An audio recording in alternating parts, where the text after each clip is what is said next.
जी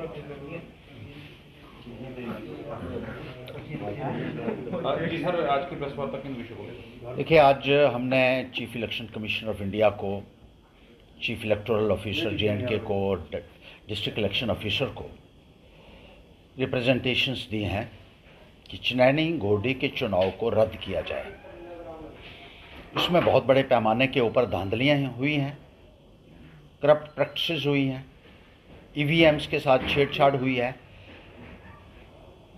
पैसा और लिकर का इस्तेमाल लिमिटलेसली किया गया है। और सबसे बड़ी बात है कि out of the way BJP के कैंडिडेट को यहाँ के प्रशासन द्वारा सपोर्ट किया गया है। आप अगर आ जाते हैं, बीजेपी के कैंडिडेट का जो एफिडेविट है वही सही नहीं, वो 13 तारीख को भरा हुआ है, 12 तारीख को लास्ट डेट थी और 13 तारीख का इसका एफिडेविट वहाँ दर्ज हुआ है। एक एफिडेविट उसने 11 तारीख को भरा और उसमें से आधे पेज ही गायब थे और फॉर्मेट के मुताबिक वो नहीं था, उसमें बहुत इरेगुलरिटीज़ थी।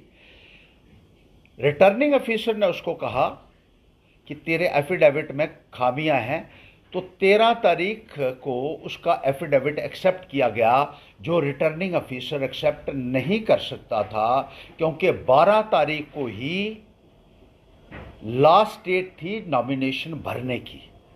उसने कायदा और कानून को ताक पर रखते हुए रिटर्निंग ऑफिसर ने उसका 13 तारीख को नॉमिनेशन एक्सेप्ट किया है, बैक डेटेड नॉमिनेशन। अब 2 एफिडेविट हो गए उसके और दोनों लेकिन जो ये रिटर्निंग ऑफिसर था उसने जानबूझकर, ये जानते हुए भी कि यह नॉमिनेशन इनवैलिड है, ये नॉमिनेशन जो है ये कानून के मुताबिक सही नहीं है, उसके बावजूद भी उसको अलाउ कर दिया।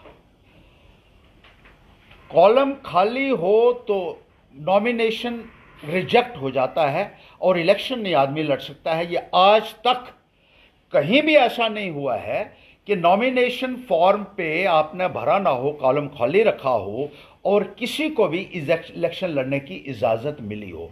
नंबर 1, ये एक सब्सटेंशियल ग्राउंड है for rejection of the candidature of a candidate who wants to contest elections. दूसरा, एक एफिडेविट में उसने कहा है कि मैंने कोई गवर्नमेंट अकोमोडेशन नहीं ली थी पिछले 10 सालों में, इसलिए मैं कोई बिजली का किराया का बिल देने के लिए बाध्य नहीं हूं, नो ड्यू सर्टिफिकेट मुझे देने की ज़रूरत ही नहीं है। दूसरे एफिडेविट में वो कहता है कि मेरे पास 2 सरकारी बंगले थे, एक उधमपुर में, एक जम्मू में, और नो ड्यू सर्टिफिकेट्स जो है वो एफिडेविट के साथ लगाए ही नहीं हैं। जब उसने ये तस्लीम कर लिया कि मेरे पास गवर्नमेंट अकोमोडेशन थी, तो नो ड्यू सर्टिफिकेट लगाना भी एक मैंडेटरी प्रोविजन है जो उसके लगे ही नहीं हुए हैं अपलोड, जो भी दोनों एफिडेविट हुए हैं उसमें। और ये भी एक कारण है कि वो इलेक्शन लड़ ही नहीं सकता था, लेकिन रिटर्निंग ऑफिसर ने उसको अलाउ किया और उसको चुनाव में भाग लेने की अनुमति दी, जो कि गैर आईनी है और जिसके लिए कल दोनों के खिलाफ कार्रवाई होनी चाहिए, कैंडिडेट के खिलाफ भी और रिटर्निंग ऑफिसर के खिलाफ भी। इसी तरह से उसने ये कहा है कि ये जो लाइबिलिटीज हैं उसकी, जो लोन लिए, एक जगह एक फिगर आ रही है, दूसरी जगह दूसरी फिगर आ रही है। इसी तरीके से जो एफिडेविट होता है, इलेक्शन एफिडेविट, वो 24 घंटे के अंदर अंदर अपलोड होना चाहिए। जैसे ही वो रिटर्निंग ऑफिसर को मिलता है, ये कानून की किताब में लिखा हुआ है, ये मैं अपने से नहीं कह रहा हूं। जैसे ही कैंडिडेट फॉर्म भरता है तो 24 घंटे के अंदर अंदर वो वेबसाइट ECI के ऊपर अपलोड हो जाता है। लेकिन यहां आपने 13 तारीख को अपलोड किया और कहते हैं हमने 11 को भरा है। इससे साफ पकड़े जाते हैं कि ये हेरा फेरी हुई है और लास्ट डेट के बाद नॉमिनेशन फॉर्म जो है वो भरा गया है। और अगर आप लास्ट डे को भी भरते हैं तो उस दिन 3 बजे से पहले पहले रिटर्निंग ऑफिसर को लास्ट डे के 3 बजे ये बताना होता है कि उसके पास कितने नॉमिनेशन फॉर्म्स आए हैं और एफिडेविट्स आए हैं। इसमें भी जो है एक घपला किया गया। उसके बाद पैसा और शराब का बेहद इस्तेमाल, ये टेक्निकल ग्राउंड्स थी जिनके ऊपर कैंडिडेट ना तो इलेक्शन लड़ सकता है और ना ही उसकी इलेक्शन वैलिड हो सकती है।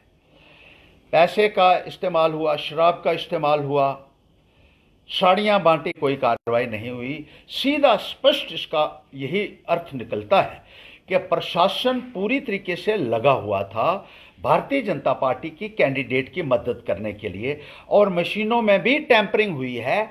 हमने मंगवाया है जितने भी सीसीटीवी कैमरास लगे थे स्ट्रांग रूम में, उनकी फुटेज जो है हमने चीफ इलेक्शन जो कमिश्नर है उनको भी आज रिप्रेजेंट किया है, सीओ को भी किया है, और बीच में सीसीटीवी कैमरास बंद भी जो हुए हैं उसके ऊपर भी एक बहुत बड़ा बवाल जो है वो खड़ा हो रहा है। हमने हरियाणा में भी देखा होगा और सुप्रीम कोर्ट में भी ये मसला गया है। तो हम ये चीफ इलेक्शन कमीशन महोदय से मांग करते हैं कि पूरे तरीके से चिनैनी असेंबली हल्का की जो इलेक्शन है वो विशिएट हो चुकी है। दैट इज वॉइड एब initio, that should be struck off immediately. They should issue an order cancelling the elections of Chinani Gordi Assembly constituency and ordering fresh elections at the earliest possible, failing which Panthers India shall be constrained to knock the doors of the Supreme Court and all expenses will have to be borne by the candidate and these officers. और दूसरा इसके साथ हम ये भी कहना चाहते हैं कि इन ऑफिसर्स के खिलाफ सख्त से सख्त कार्रवाई की जाए जो भारतीय जनता पार्टी के एजेंट बनकर बीजेपी के कैंडिडेट का काम कर रहे थे। सिविल एक्शन भी इनके खिलाफ होना चाहिए, क्रिमिनल एक्शन भी इन ऑफिसर्स के खिलाफ होना चाहिए और इस इलेक्शन को जल्द से जल्द रद्द किया जाना चाहिए।